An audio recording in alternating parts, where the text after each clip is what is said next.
సిద్దిపేట జిల్లా శివంపేట మండల కేంద్రంలోని పిఎస్సిఎస్ ద్వారా వడ్ల కొనుగోలు కేంద్రాన్ని నర్సాపూర్ ఎమ్మెల్యే సునీత లక్ష్మారెడ్డి సందర్శించి వడ్ల కొనుగోలు గురించి రైతులను అడిగి తెలుసుకున్నారు. అనంతరం ఆమె మాట్లాడుతూ కొనుగోలు కేంద్రానికి వచ్చిన ధాన్యాన్ని 3 రోజుల్లోగా కొనుగోలు చేసి బస్తాలు ఒక దగ్గర వేసి సంచులపై టిప్పర్లు కప్పి భద్రపరచాలని, రైతులను ఇబ్బంది చేయకూడదని, రైతు ప్రతిరోజు కొనుగోలు కేంద్రాల కాడ ఉంటే మరి విత్తనం వేసే సీజన్ దగ్గరికి రావడంతో రైతన్న దిగులు చెంది దిక్కు తోచని స్థితిలో ఉన్నారని, తక్షణమే రైతులకు బస్తాలు ఇచ్చి వడ్లు కొనుగోలు చేసి రైతుకు తక్లీఫ్ లేకుండా చూడాలని, ప్రభుత్వం వారు ట్రాన్స్పోర్ట్ ఇబ్బంది లేకుండా, లేబర్ ఇబ్బంది లేకుండా తగిన చర్యలు తీసుకోవాలని ఆమె సూచించారు. ఈ కార్యక్రమంలో మండల బీఆర్ఎస్ పార్టీ అధ్యక్షులు రమణ గౌడ్, జిల్లా మాజీ కోచింగ్ సభ్యులు మన్సూర్, మాజీ ఆత్మ కమిటీ చైర్మన్ గొర్రె వెంకటరెడ్డి, మహేందర్ రెడ్డి, ముద్దాగల్ల లక్ష్మీ నరసయ్య, ఎల్ఐసి శ్రీనివాస్ గుప్తా, రైతులు, మహిళా రైతులు అధిక సంఖ్యలో పాల్గొన్నారు.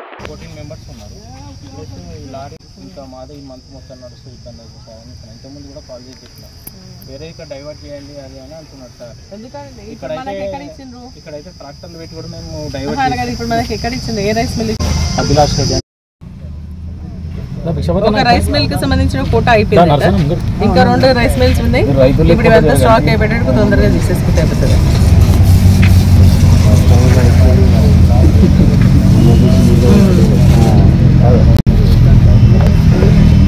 ఇక్కడ చాలా ఉన్నాయి చూడండి, మీరు ఒకసారి వచ్చి చెక్ చేయండి. చెక్ చేసే ప్రాబ్లం ఎట్లా సాల్వ్ చేయాలి? లేబర్ తక్కువ ఉందంటున్నారు, లారీలు వస్తలేవంటున్నారు, సంచులు ఇబ్బందులు ఉన్నాయి.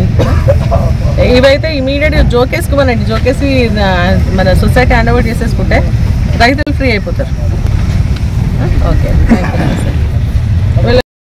క్వార్టర్కి సంబంధించి పిఎస్సిఎస్ ఆధ్వర్యంలో నిర్వహిస్తున్నటువంటి సెంటర్కి రావడం జరిగింది.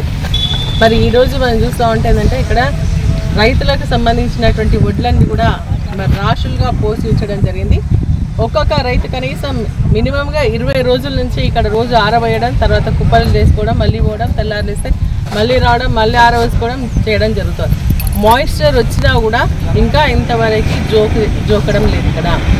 మరి రైతులకు ఇదే పనిగా మారిపోతుంది. నిన్న మొన్న పడ్డటువంటి మరి భారీ వర్షం వల్ల ఇక్కడ ఉన్నటువంటి ప్యాడీ మొత్తం కూడా వడ్లన్నీ కూడా నానుకోవడం జరిగింది. కొంత మొలకలు రావడం జరిగింది, కొంతేమో నల్ల కూడా అయిపోవడం జరిగింది.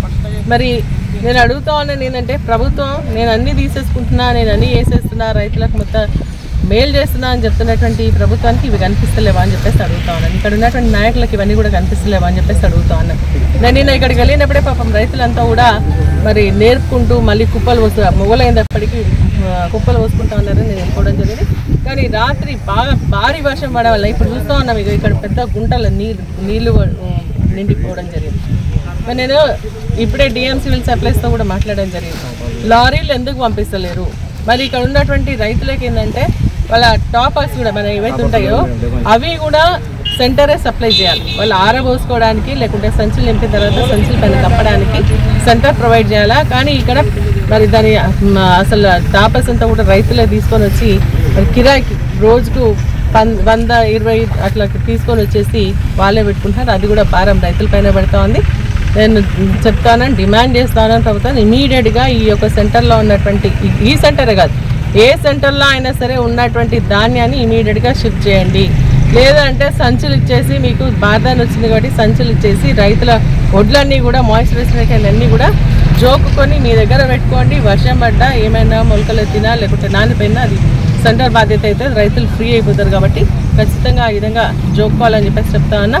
ఈరోజు 4 రోజుల నుంచి ఇవాళ ఒక లారీ వచ్చింది, లారీ వెళ్ళిపోయింది. ఇప్పుడు మరి ఆ మిగిలిన ఇక్కడ ఉన్నటువంటి దాదాపు 20-25 రోజుల నుంచి ఉన్నటువంటి వాళ్ళందరూ కూడా ఇమీడియట్గా జోకని సంచులు వాళ్ళకి ఇవ్వాలని, మరి అదేవిధంగా డిఎం సివిల్ సప్లైస్తో కూడా మాట్లాడడం జరిగింది.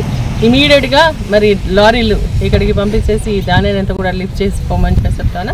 మరి రైస్ మిల్లర్స్ దగ్గర కూడా కొంతమందికి ఏంటంటే వేరే మండలానికి సంబంధించినటువంటి కోటా ఇక్కడికి డైవర్ట్ చేయడం వల్ల ఇక్కడ ఉన్నటువంటి రైతులకు కూడా కొంత ఇబ్బంది జరుగుతోంది. మరి ఆ రైతులకు కూడా సంబంధించేటువంటి ఇబ్బంది లేకుండా ఎక్స్ట్రా కోటా ఇచ్చైనా సరే మరి ఈ యొక్క ధాన్యాన్ని మొత్తం కూడా లిఫ్ట్ చేసి రైతులకు ఫెయిల్ చేయాలని చెప్పేసి కోరుతాను. తీసుకున్నటువంటి ధాన్యానికి ఇమీడియట్గా మరి డబ్బులు కూడా వేయాలని, అదేవిధంగా బోనస్ ఈరోజు మనం దాదాపు నెలన్నర అయిపోతుంది మనకు సెంటర్ స్టార్ట్ అయ్యి, కానీ ఇంతవరకు ఒక్కరు కూడా మరి యొక్క సన్నవడ్లకు బోనస్ కూడా వేయలే. ఆ బోనస్ కూడా వేయాలని చెప్పేసి నేను చెప్తా ఉన్నా.